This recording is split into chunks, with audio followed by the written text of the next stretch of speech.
할렐루야. 네, 반갑습니다. 저한테만 반갑다고 하지 말고 주변에 반갑습니다. 네. 오늘도 변함없이 교회 식당은 너무 맛있어서 이렇게 오늘 뭔 잔칫날이에요? 생각해 보니까 뭐 고기도 있고 뭐 별거 다 있었던 것 같아요. 한번 기지개도 한번 이렇게 한번 켜시죠. 이렇게 한번 스트레칭 하시고 주변에 있는 분들 어깨 좀 주물러 주시고.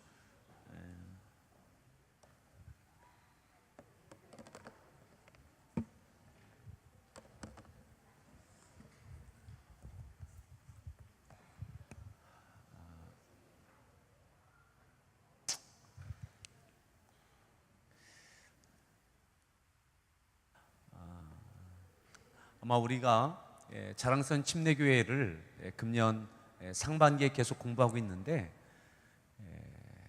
이제 거의 모든 것을 이렇게 정리할 만큼 우리 아마 다다음 주 세 번째 주 두 번째 세 번 6월 두 번째 세 번째 주에는 역사 신학을 전공하신 김승진 교수님을 초청을 했습니다. 그래서 아마 금년에 온누리교회에서 4주 동안 연속 특강을 하셨는데 그 중에서 우리가 원하는 그래서 침례교회 신학의 특성 특별히 종교개혁 그 과정 가운데 다른 어떤 교파와의 어떤 특성들 뭐 우월성 이런 게 아니라 특성들을 이렇게 또 종교사적인 종교개혁의 측면에서의 부분도 부탁을 드렸고 또 그냥 침례교 신학의 특성들을 또 이렇게 강의를 부탁을 드려서 아마 지금까지 우리가 공부했던 것들을 한번 총 정리할 수 있는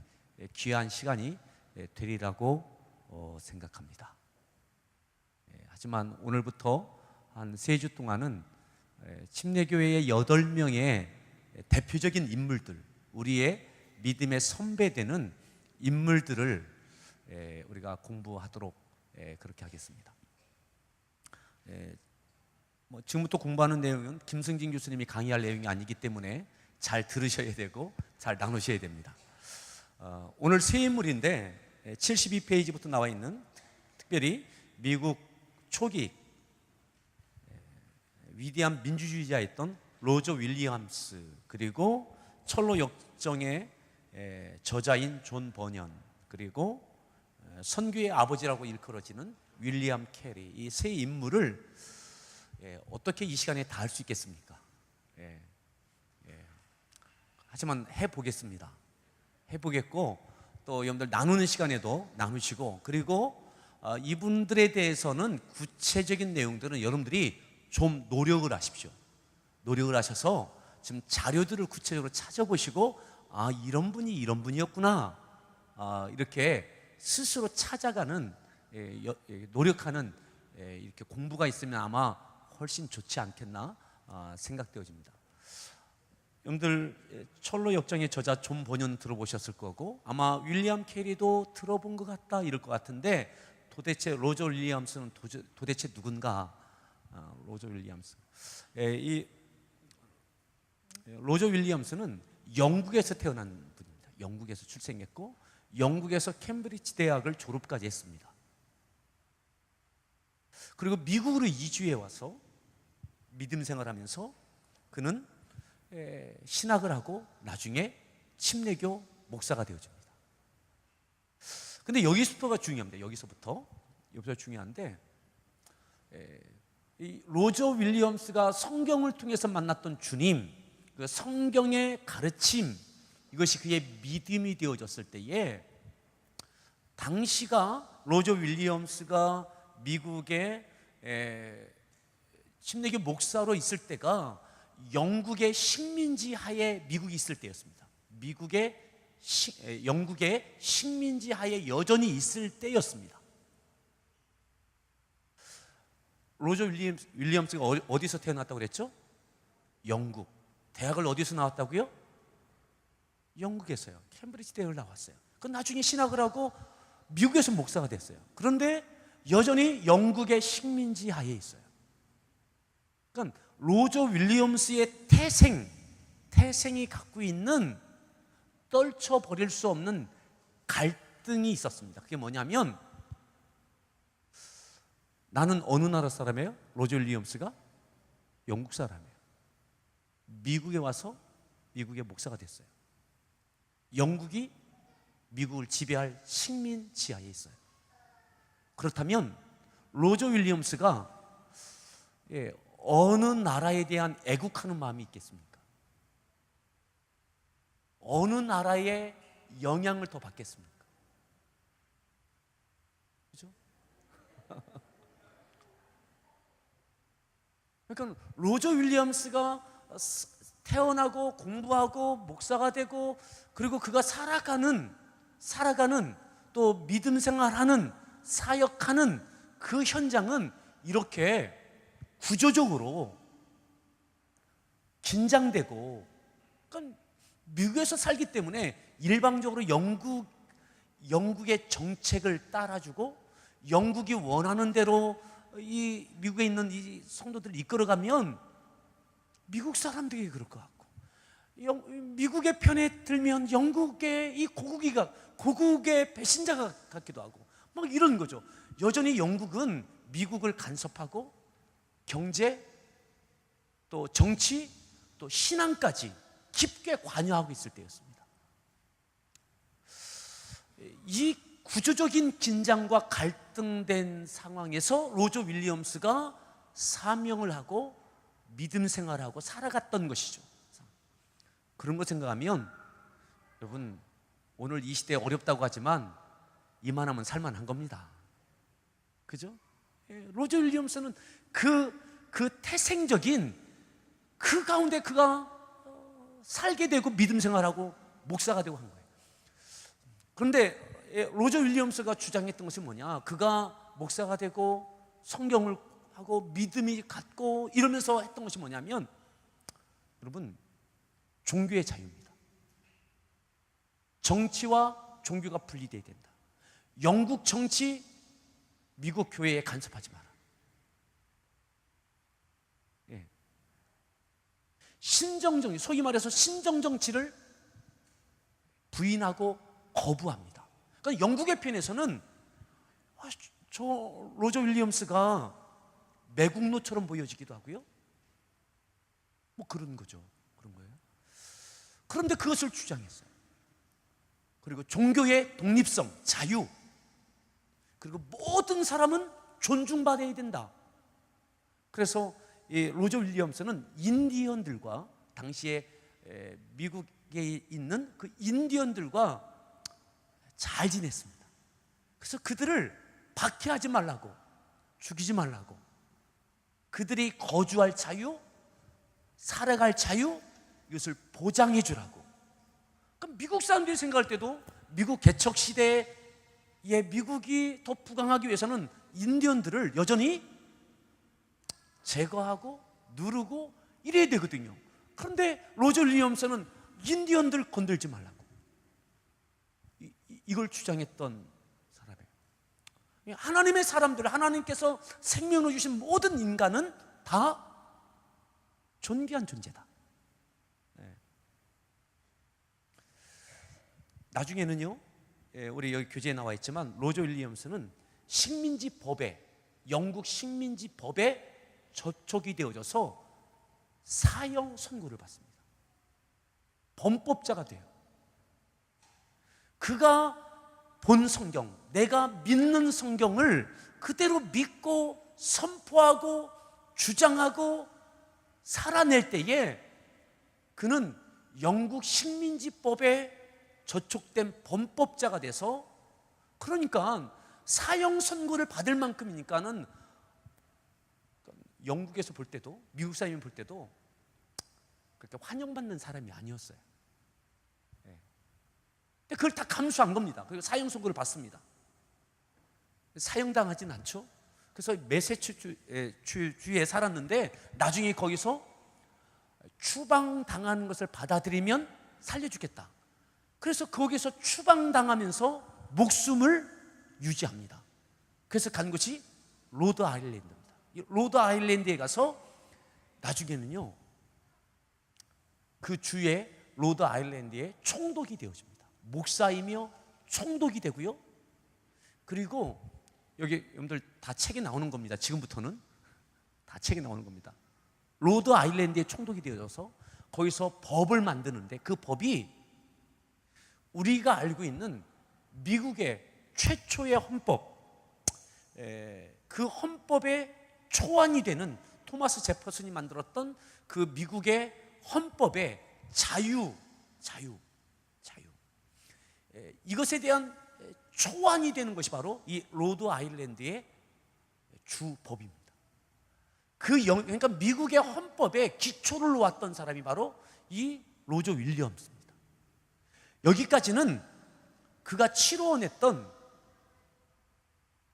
보세요, 뭐가 됐다고요? 사형 선고를 받았다고요. 식민지 법에 의해서.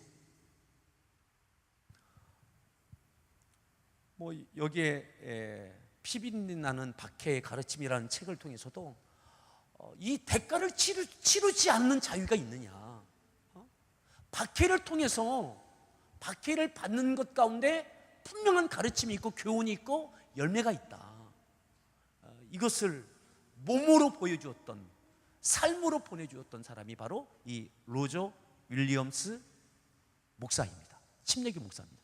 침수 침례를 받았던 사람입니다. 두 번째 인물이 누구예요? 존 버년.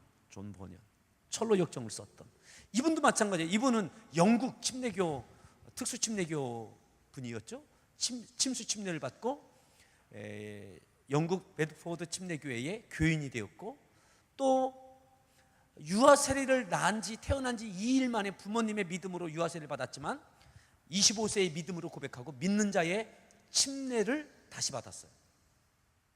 그리고 73페이지 맨 밑에 딸락 보시면 존 버년이 침례받은 후에 영국 국교회에 반대하는 청교도적인 주장과 침례교 복음전도를 하였다. 그러자 영국 국교회는 존 버년을 박해하기 시작했고 1860년에 체포되어 얼마 동안요? 7년 동안 투옥 생활을 합니다. 그리고 그가 1866년 몇 주 동안 석방되지만, 석방된 후에 그가 또다시 뭐 합니까? 얼마 만에 석방됐다고요? 7년 동안 투옥됐다가 추록하자마자 했던 것이 뭐라고요? 또다시 전도 활동이었어요. 어떤 전도냐? 그냥 예수님 믿고 구원받으십시오, 이 정도가 아니라 오직 믿음으로 구원받는다라고 하는 순수한 복음을 전한 거죠. 관습적인 교리적인 것이 아니라 오직 믿음으로 구원받는다. 그리고 믿는 자의 침례, 이게 성경의 아주 원복음과 같은 것을 그냥 전한 거예요. 또 나오자마자. 그래서 어떻게 됩니까? 같은 해 또다시 투옥돼요. 우리 옆에 분이 그렇게 이야기하죠. 이렇게 살지 맙시다. 여러분, 여기 자랑스러운 침례교회에 올라갈 정도 되면 이렇게 사형 선고를 받든지 7년 동안 투옥생을 하다가 잠시 놓아졌는데 하나님 감사합니다 하면서 또다시 영국 국교회가 그렇게 반대하는 또 믿는 자의 구원, 이것을 또다시 전하고 또다시 투옥되고, 이게 존 버년이에요. 그러면서 투옥돼서 옥중에서 기록한 것이 바로 철로 역정입니다.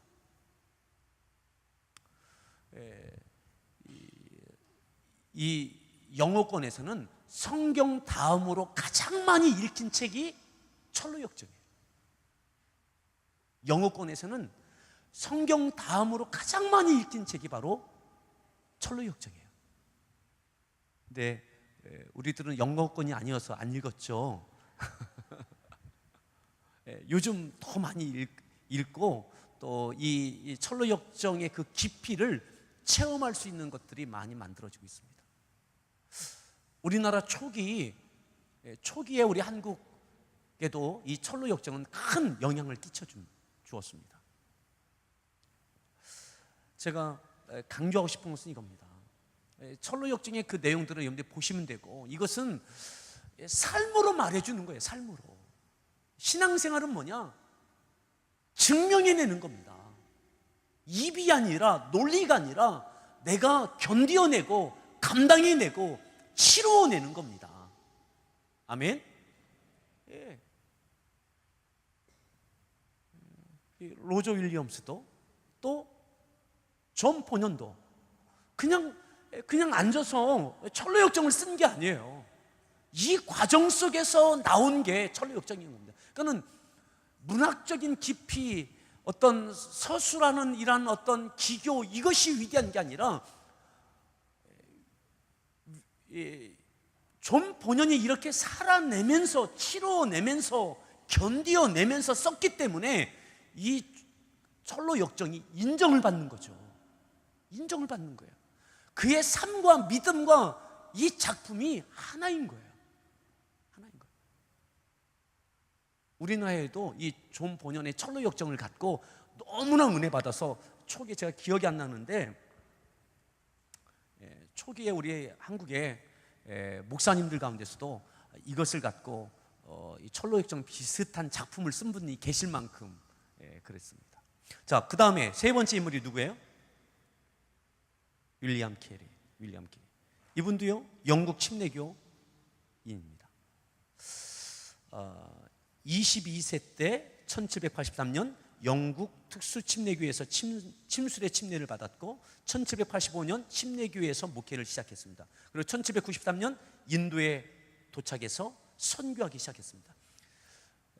인도에 갔지만 7년 동안 어땠어요? 75페이지 맨 위에 보니까 7년 동안 아무 열매가 없었어요. 선교하러 왔는데 7년 동안 선교했는데 뭐 내놓을 만한 게 없었어요. 내놓을 만한 게. 그러나 실망하지 않고 그는 계속 그 사역을 합니다. 뭐 이 내용들은 좀 읽어보시면 다 알 수 있는 내용입니다. 다 알 수 있는 내용이에요. 근데 그리고 이 윌리엄 캐리는 영국의 선교뿐만 아니라 미국 선교에도 지대한 영향을 끼칩니다. 지대한. 그래서 미국 침례교회가 아니라 미국이 선교하는 나라가 될 수 있는 기반을 놓은 인물이, 바로 그 영향을 끼친 인물이 바로 윌리엄 캐리입니다. 그래서 선교의 아버지라고 이야기하는 겁니다. 뭐 이분이 어떠한 열매가 있었는지 이런 것들은 여러분들이 나누면 충분히 보시면 알 수 있고, 또 많은 정보들이 많이 있으니까 이런 것도 여러분들이 좀 노력하시면, 약간의 노력하시면, 야, 이런 분이 계셨구나 알 수 있어요. 근데 윌리엄 캐리도 똑같아요. 대가를 치루었습니다. 살아냈습니다. 견디어냈습니다. 치루어냈습니다. 바라기는 오늘 우리가 자랑선 침례교회 8명의 대표적인 믿음의 선배들을 보는데, 우리가 존경만 할 것이 아니라 공통적으로 우리에게 주는 교훈은 이거예요. 살아내라. 이론이 아니라, 평가가 아니라 있는 자리에서 살아내라. 로저 윌리엄스, 살아내라. 그 정치적인 복잡한 상황 중 거기서 살아내라. 감옥에 가서 또다시 살아내라. 존 본연 살아내라. 잠시 이렇게 노임받았을 때 또다시 복음을 전하는 거예요. 또다시 살아내는 거예요. 지치지 않는 거예요. 여러분, 살아내고 치러내고 견디어내십시오. 아멘. 누군가 살아내고 견디어내고 치러낸 것을 보는 자리에 있지 마시고, 여기 나와 있는 이 모든 인물들은 살아낸 분들입니다. 견디어낸 분들입니다. 그들이 대가를 치러낸 분들입니다. 오늘도 똑같습니다. 여러분, 이런 분들로 인해서 미국의 지금의 헌법과 그러한 여러 가지 신앙의 유산이 로저 윌리엄스가 그 기여를 많이 했고요. 또 존 보년도 마찬가지고요. 오늘도 우리에게 많은 도전을 주는 귀한 작품이 있고요. 윌리엄 캐리도 마찬가지예요. 선교를 하다 보면 윌리엄 캐리를 뺄 수가 없어요. 그건 우리가 성경에서 바울을 보는 것처럼 현대 선교에 대해서는 윌리엄 캐리를 반드시 연구해야 돼요. 그분의 이러한 저술과 그의 삶과 그의 사역을 반드시 이렇게 도움을 받아야 돼요. 그게 이론이 아니라 삶이 뒷받침되어 있기 때문에 그렇습니다. 여러분, 있는 자리, 그것이 직장이든 가정이든 교회에서 여러분 이 세 명의 인물 나누어 지금 소그룹별로 하시면서 이 도전이 있으면 좋겠습니다. 이 지식적인 것은 뭐 조금만 여러분 노력하면 다 배울 수 있어요. 그냥 뭐 그랬구나, 이분이 어디서 태어났고 그랬구나. 이것은 근데 중요한 핵심은 뭐냐? 내가 살아낼 수 있느냐, 도망가지 않을 수 있느냐. 존버는 또다시 기회를 주셨을 때 또다시 복음을 전할 수 있느냐, 또 붙잡혀서 감옥 들어갈 걸 알면서도 그래야 할 수 있느냐. 이 질문에 대해서 고민하고 답하는 시간들 되기를 바랍니다. 자, 너무 무겁게 했는데 아무튼 소그룹별로 모이셔서 시간들, 나눔의 시간들 가지시기 바랍니다. 지금 13분인데 50분에서 55분까지 모이시면 되겠습니다.